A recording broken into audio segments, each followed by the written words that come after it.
السلام علیکم۔ رات کو پرسکون نیند لینے کے لیے مفید ٹوٹکے۔ موبائل فون اور لیپ ٹاپ کا استعمال ان دنوں نشے کی طرح عام ہو رہا ہے۔ متعدد افراد کو لیپ ٹاپ پر گھنٹوں ڈرامے اور فلمیں دیکھتے رہتے ہیں، لیکن کم ہی جانتے ہیں کہ ایسا کرنے سے ہماری نیند بری طرح سے متاثر ہوتی ہے۔ یہ الیکٹرانک آلات ایک خاص طرح کی طاقتور نیلی روشنی چھوڑتے ہیں۔ اسی روشنی کی وجہ سے جسم میں میلاٹونن ہارمون ٹھیک سے نہیں چھوٹ پاتا ہے۔ یہ وہ ہارمون ہے جو نیند کے لیے ذمہ دار ہے۔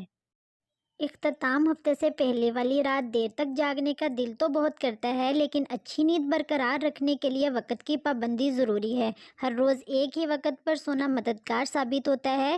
روز سونے کے وقت میں جتنی زیادہ تبدیلی ہوگی، صحت کو اتنا ہی زیادہ خطرہ ہوگا۔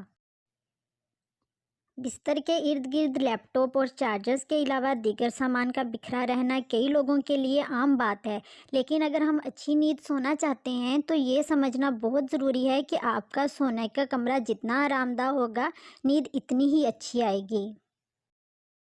بہتر یہ ہوتا ہے کہ فون، لیپ ٹاپ اور دیگر الیکٹرانک آلات دوسرے کمرے میں رکھے جائیں۔ فون میں الارم لگانے کے بجائے ایک الارم والی گھڑی خرید لینی چاہیے۔ کمرے میں ٹھنڈک بھی اہم کردار ادا کرتی ہے۔ گرم کے مقابلے ٹھنڈے ماحول میں سونا جسم کے لیے زیادہ آسان ہوتا ہے۔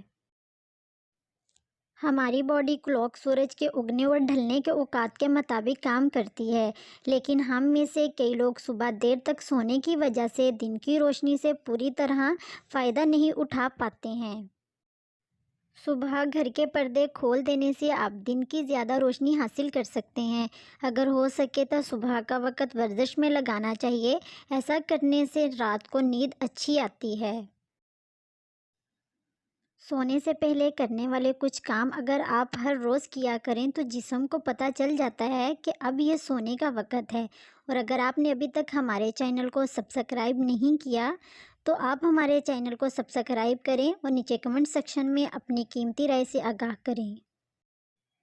کتابیں پڑھنا، گانے سننا، نہانا کچھ ایسا ہی کام ہے۔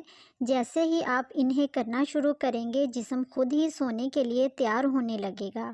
Thanks for watching.